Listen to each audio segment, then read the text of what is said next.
నేడు జిల్లా కలెక్టర్ కార్యాలయంలో నల్గొండ బీఆర్ఎస్ పార్టీ నాయకుల బృందం నల్గొండ జిల్లా కలెక్టర్ ఇలా త్రిపాఠిని కలుసుకుని పట్టణంలోనే నియోజకవర్గంలోని పలు గ్రామాలలోనూ కుక్కల వలన పలువురు గాయపడిన విషయాన్ని కలెక్టర్ దృష్టికి తీసుకువస్తూ వినతి పత్రం సమర్పించారు. నేడు జిల్లా కలెక్టర్ కార్యాలయంలో నల్గొండ బీఆర్ఎస్ పార్టీ నాయకుల బృందం నల్గొండ జిల్లా కలెక్టర్ ఇలా త్రిపాఠిని కలుసుకుని పట్టణంలో నియోజకవర్గంలోని పలు గ్రామాల్లోనూ కుక్కల వలన పలువురు గాయపడిన విషయాన్ని కలెక్టర్ దృష్టికి తీసుకువస్తూ వినతి పత్రం సమర్పించారు. ఇటీవల గిరకబావిగూడ గ్రామంలో వీధి కుక్కలు వెంటపడి కరిచి పొట్టలోని పేగులు బయటికి వచ్చేలా తీవ్రంగా గాయపరిచాయని, ఆ మహిళ చావు బతుకుల మధ్య ఉందని, అదేవిధంగా పట్టణంలోని అనేక వార్డులలో, మండలాలలోని అనేక గ్రామాలలో చిన్నపిల్లలు, మహిళలు, వృద్ధులు పాదచారులపై, వాహనదారులపై దాడి చేసి గాయపరుస్తున్నాయని, ఇందువల్ల ప్రజలు తీవ్ర ఇబ్బందులకు గురవుతున్నారని తెలియజేశారు. ఇకనైనా కింది స్థాయి అధికారులకు తగు ఆదేశాలిచ్చి వీధి కుక్కలను ఆయా ప్రదేశాల నుండి తరలించి కుక్కల బెడద నుండి ప్రజలను కాపాడాలని విజ్ఞప్తి చేశారు. అధికారులు స్పందించకపోవడం పట్ల ప్రజలు తీవ్ర ఆగ్రహం వ్యక్తం చేస్తున్నారన్నారు. అనేక మంది పేద ప్రజలు ముక్కు పచ్చలారని చిన్నారులు వీధి కుక్కలకు బలైతుంటే ఈ రాష్ట్ర సర్కారు చోద్యం చూస్తుందన్నారు. ఈ రాష్ట్ర ప్రభుత్వానికి పేద ప్రజల పట్ల కావచ్చు, విద్యార్థుల పట్ల కావచ్చు ఏమాత్రం కనికరం లేదని, ప్రతి ఒక్కరికి పోలీసులకు ఏ విధంగా అయితే లాఠీలు ఇస్తున్నారు, అదేవిధంగా వీధి కుక్కల బారి నుండి తమను తాము రక్షించుకోవడం కోసం సాధారణ ప్రజలకు కూడా ప్రభుత్వమే లాఠీలు ఇచ్చి ప్రజలను వీధి కుక్కల బారి నుండి రక్షించుకునే విధంగా చూడాలని ప్రభుత్వాన్ని డిమాండ్ చేస్తున్నామన్నారు. ముఖ్యంగా నల్గొండ పట్టణంలోని 13వ వార్డు గిరకబావిగూడెం చెందిన పందుల శ్రీదేవిని ఇంటి ముందు ఉండగా వీధి కుక్క విపరీతంగా దాడి చేసి పేగులు బయటికి వచ్చేలాగా వీధి కుక్క దాడి చేయడంతో ఆమె మలక్పేట యశోద హాస్పిటల్ నందు చికిత్స పొందుతున్నది.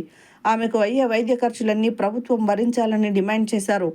బీఆర్ఎస్ పార్టీ తరఫున వినతి పత్రం సమర్పించిన వారిలో మున్సిపల్ మాజీ ఫ్లోర్ లీడర్ అభిమన్యు శ్రీనివాస్, పట్టణ పార్టీ అధ్యక్షుడు భువనగిరి దేవేందర్, సింగం రామ్మోహన్, లొడంగి గోవర్ధన్, మాజీ కౌన్సిలర్ రావుల శ్రీనివాస్ రెడ్డి, గుండ్రెడ్డి యుగేందర్ రెడ్డి, జమాల్ ఖాద్రి, కందుల లక్ష్మయ్య, పేర్ల అశోక్, దొడ్డి రమేష్, పెరికే యాదయ్య, వీరమల్ల భాస్కర్, వజ్జా శ్రీనివాస్, మాతంగి అమర్, అనిల్ తదితరులు కలెక్టర్ను కలిసిన వారిలో ఉన్నారు.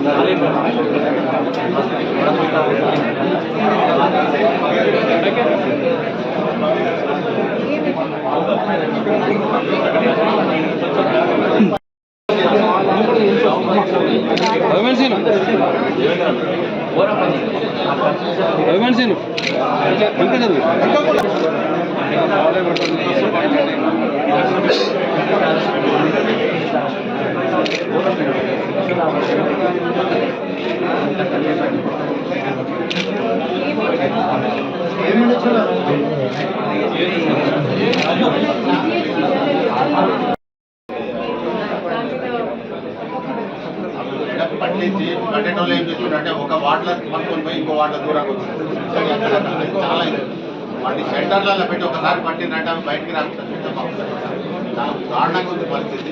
చిన్నపిల్లలు రోడ్డు మీద బయటకు వెళ్ళి పట్టుకోవాలి. పిల్లలు గత కొంతకాలంగా కాలనీలు అయితేనేమి విలీన గ్రామాల్లో వీధి కుక్కల స్థైర్య విహారంతో ముఖ్యంగా వృద్ధులు, పిల్లలు వాటి బారిన కరిచి గాయాల పాలవుతున్నారు. అంతేకాకుండా మరి ఈ మధ్యకాలంలో స్థానిక 13వ వార్డులో జరిగిన ఘటన దురదృష్టకరం. మరి ఎట్లాంటి ఘటన పునరావృతం కాకుండా వెంటనే మున్సిపల్ అధికారులు, జిల్లా యంత్రాంగం మరి పటిష్టమైన చర్య తీసుకొని కుక్కలకు సంబంధించి కుటుంబ నియంత్రణ గతంలో ప్రారంభించి దాన్ని పట్టించుకుంటలేదు మున్సిపాలిటీ వాళ్ళు. దాన్ని పట్టించుకొని కుక్కలన్నిటి కూడా వాటికి నివాస ప్రాంతం మన ఊరికి దూరంగా ఏర్పాటు చేయాలని చెప్పేసి డిమాండ్ చేస్తున్నాము. గాయాల పాలై మరి యశోద హాస్పిటల్లో చికిత్స పొందుతున్న వాళ్ళకు, బాధితులకు మరి ప్రభుత్వ తరఫున మరి ఆర్థిక సాయం చేసి వారి కుటుంబాన్ని ఆదుకోవాలని చెప్పేసి బీఆర్ఎస్ పార్టీ పక్షాన కోరుతా ఉన్నాం. వ్యాప్తంగా కుక్కల బెడద చాలా ఎక్కువైంది. ప్రతి సంవత్సరం దాదాపు రేబీస్ వ్యాధితోటి కుక్కలు కలిసి రేబీస్ వ్యాధితోటి 20,000 మందికి పైన చనిపోతుండంట. ఈ జంతు ప్రేమికులు అనేవాళ్ళు జంతువులను ప్రేమించుండ్రి, కానీ రేబీస్ వచ్చి మనుషుల ప్రాణాలు తీసి చిన్నపిల్లలను నోట కరుచుకపోతున్న కుక్కలు కరుచుకపోతున్న కేసులు ఎన్నో రోజు పేపర్లల్లో మీడియాలో కనబడుతున్నాయి. ఇంత దారుణంగా చేస్తున్నాయి. తర్వాత మున్సిపాలిటీలల్లో గ్రామ పంచాయతీలలో కుక్కలను పట్టుకొని పోయి వదిలిపెడుతున్న ఊరు అవతల అంటే అవి మళ్ళీ 20-30 కిలోమీటర్ల అవతల వదిలినా మళ్ళీ వచ్చేస్తాయి. అందుకు వాటిని పట్టి షెల్టర్లలో పెట్టాలి. కానీ ఒక మున్సిపాలిటీ ఉందంటే దాంట్లో ఒక వార్డులో పట్టి ఇంకో వార్డులో వదిలితే అవి మళ్ళీ కూడా వస్తున్నాయి. వాళ్ళకి బిజినెస్ నడుస్తుంది తప్ప ఈ ప్రాబ్లం సాల్వ్ అవుతలేదు. అందుకనే ప్రభుత్వాన్ని ఒకటే కోరుతున్నాం మా టీఆర్ఎస్ పార్టీ తరఫున, వెంటనే ఈ కుక్కలనాన్ని పట్టించి ఈరోజు నల్లగొండ పట్టణంలో జిల్లా వ్యాప్తంగా ఎక్కడ చూసినా కానీ కోతులు మరియు కుక్కలు విపరీతంగా మనుషుల మీద పశువుల మీద దాడి చేసి గాయపరచడం జరుగుతుంది. ఇట్టి సమస్య గురించి ఈరోజు కలెక్టర్ గారిని కలిసి టీఆర్ఎస్ పార్టీ తరఫున పట్టణ కమిటీ ఆధ్వర్యంలో ఈరోజు మెమోరాండం ఇవ్వడం జరిగింది. ముఖ్యంగా నిన్న చూస్తే దాదాపు ఒక 10-15 కుక్కలు గుంపులుగా ఏర్పడి దాడి చేసి గాయపరిచి కడుపుల నుంచి పేగులు వచ్చేదాకా గాయపరిచి ఇప్పుడు వాళ్ళు చావు బతుకుల మధ్య కొట్టుమిట్టాడుతున్నారు. వారికి కూడా వాళ్ళ కుటుంబానికి కూడా ఆర్థిక సహాయం చేయాలని కానీ మేము కూడా పార్టీ తరఫున డిమాండ్ చేస్తున్నాం. ముఖ్యంగా నల్లగొండ పట్టణంలో ఏ వార్డులో చూసినప్పుడు కూడా ఈ యొక్క కుక్కలు విపరీతంగా అయినాయి. మన మున్సిపాలిటీ నుంచి పట్టుకోబోతున్నారు, ఆపరేషన్ చేస్తారు, తీసుకొచ్చి మళ్ళీ వదిలిపెడుతున్నారు. ఇవి గుంపులు ఏర్పడి ఎప్పుడైతే అవి ఆపరేషన్ చేసినో ఇంకా అవి కోపానికి గురై వాటి మనుషుల మీద ఎప్పుడు కలిస్తే మనుషుల మీద దాడి చేయడం ప్రయత్నం చేస్తుంది. కాబట్టి ఖచ్చితంగా వాటిని తీసుకెళ్ళి ఆపరేషన్ చేసి వాటికంటూ ఒక సపరేటు నివాసం ఏర్పరిచి వాటిని ఉంచాలి. లేదా ఊరికి అవతల ఎక్కడైనా వాటికి టౌన్లోనే కాకుండా వసతి ఏర్పాటు చేసి వాటిని కట్టుదిట్టం చేయాల్సిందిగా మేము డిమాండ్ చేస్తున్నాం. నల్గొండ భారత రాష్ట్ర సమితి ఆధ్వర్యంలో ఈరోజు జిల్లా కలెక్టర్ గారిని కలిసి వినతిపత్రం ఇవ్వడం జరిగింది.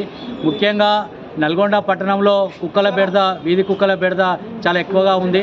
వీధి కుక్కలను వెంటనే నివారించాలని చెప్పేసి వాటి బారిన పడినటువంటి ఎవరైతే బాధితులున్నారో వాళ్ళని ఆదుకోవాలని చెప్పేసి ఈరోజు జిల్లా కలెక్టర్ గారిని కోరడం జరిగింది. పందుల శ్రీదేవి అనేటువంటి ఆమెను గిర్కబాయిగూడెం 13వ వార్డు నివాసినటువంటి ఆమెను ఇంటి ముందర ఉండగా వీధి కుక్క వచ్చి విచక్షణ రహితంగా కరిచి ఆమె పైన దాడి చేసి పేగులు బయటకు వచ్చే విధంగా కరవడంతో ఆమె ఈరోజు మలక్పేట యశోద ఆసుపత్రిలో చికిత్స పొందుతూ ఉంది. ఆమె పరిస్థితి దయనీయంగా ఉంది. కాబట్టి జిల్లా కలెక్టర్ గారు స్పందించండి. వెంటనే ఆ కుటుంబాన్ని, ఆమెకు ఆరోగ్యమైనటువంటి కుక్క కరిచిన వీధి కుక్క కరిచి ఆమె గాయాల పాలైంది కాబట్టి ఆమె యొక్క వైద్య ఖర్చులు మీరే భరించాలని చెప్పేసి ఈరోజు జిల్లా కలెక్టర్ గారిని కలిసి కోరడం జరిగింది. అంతేకాదు జిల్లా వ్యాప్తంగా కుక్కలు శైర్యవ్యారం చేస్తూ ఉన్నాయి. వాటిని నివారించడంలో, వాటిని అరికట్టడంలో ప్రభుత్వం ఘోరంగా, జిల్లా యంత్రాంగం పూర్తిగా ఘోరంగా వైఫల్యం చెందింది. అంతేకాదు